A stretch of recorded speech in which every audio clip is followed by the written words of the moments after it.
I'm Timothy Vigil, and this is Just Another Word, the Word of the Day podcast for storytellers.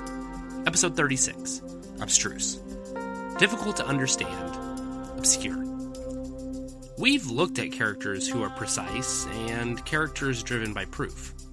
But today, let's move into the basement of the mind, and let's look at something similar, but a bit different.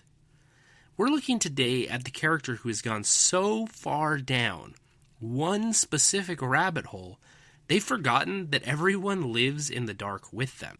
We're looking today at the character who has gone so far down one specific rabbit hole that they've forgotten that not everyone else lives in the dark with them.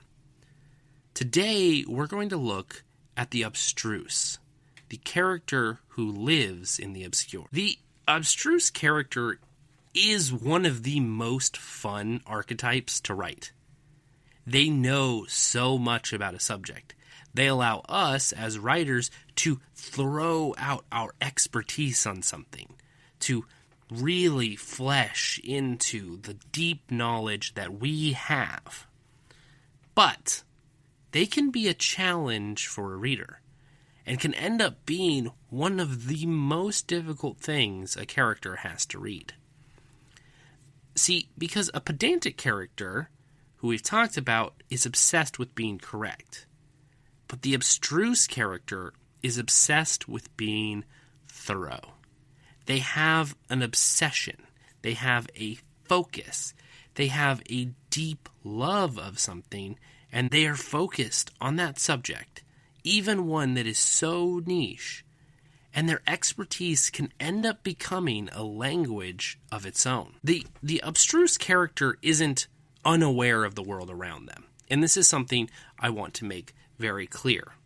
They know there's a fire, or a mystery to solve, or a war to win.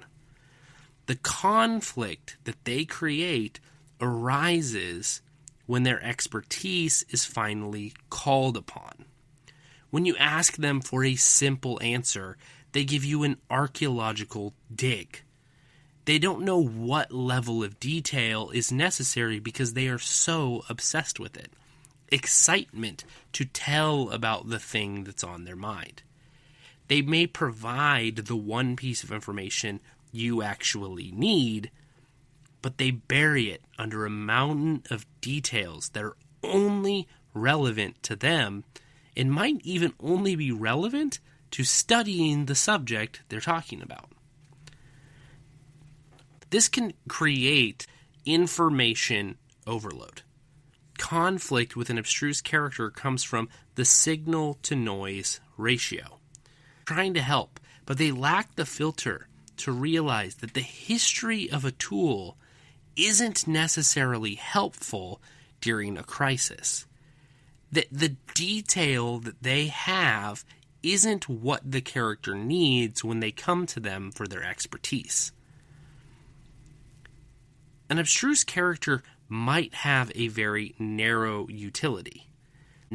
Their knowledge is immense, but 90% of it might be useless to the plot and to the characters around them. But they serve as a reminder of the fact that the world is complex. They have details that we never need, but showing them allows us to believe that this world is very complex. An abstruse character is really powerful when you're talking about a secondary world story, fantasy or science fiction in particular. Having an abstruse character who knows exactly how the magic works or exactly how the technology works and explains in detail something specific, even if it's on one small piece of that magic or that technology, can give the reader a sense that this is all worked out, even if you only have the basics worked out. It creates a depth, the hollow iceberg. It makes it seem like there is so much more beneath, even if you don't know exactly what all of that is. And so the abstruse character can serve a very specific purpose. They can also create some fun and intriguing ways for character relations. They can create obstacles for your hero by their specificity and their need for hyper detail. Imagine a scene where a detective brings a strange, unmarked bullet to an old gunsmith. They just need to know what kind of gun fired it. But the abstruse gunsmith knows the information. But he also knows a lot of other information. He might not know exactly what the detective needs, or maybe he does, but his need to share may outweigh him. Imagine it's something like this. The detective asks, "Where did this come from?" And the abstruse character says, "You see the rifling marks? Fascinating."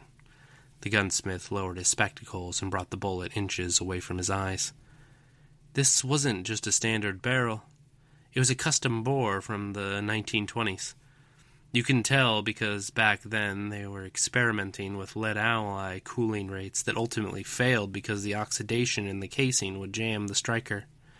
He held the bullet up for the detective to look at. "It's a beautiful failure, really. If you look at the metallurgical composition, it's almost identical to the naval prototypes of the Great War." John cleared his throat. "Do you know what gun it came from?" The gunsmith blinked at him. "Oh, sorry. The gun.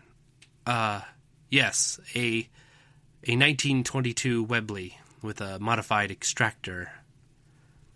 "But don't you want to know more?" In this line, the character provides the answer. He eventually gets around to saying it's this 1922 Webley rifle.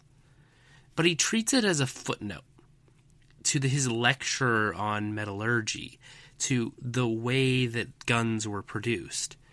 He has the answer to the problem. He gives it to the character who needs it. But he makes the detective ask multiple times, making him work for it through a fog of obscure detail. Because the interesting part to the gunsmith isn't that this was a 1922 Webley. The interesting part to him was why this bullet acted so differently. An abstruse character can remind us that expertise is a double-edged sword. It provides the answer, but it can obscure the path to getting it. In your next draft, consider giving a character a passion they simply cannot filter out of their conversations. Let them be a little difficult to talk to. Create a sense of depth that makes your world feel like it has a history that stretches far beyond the edges of the page. I'm Timothy Vigil, and this has been Just Another Word. Happy writing.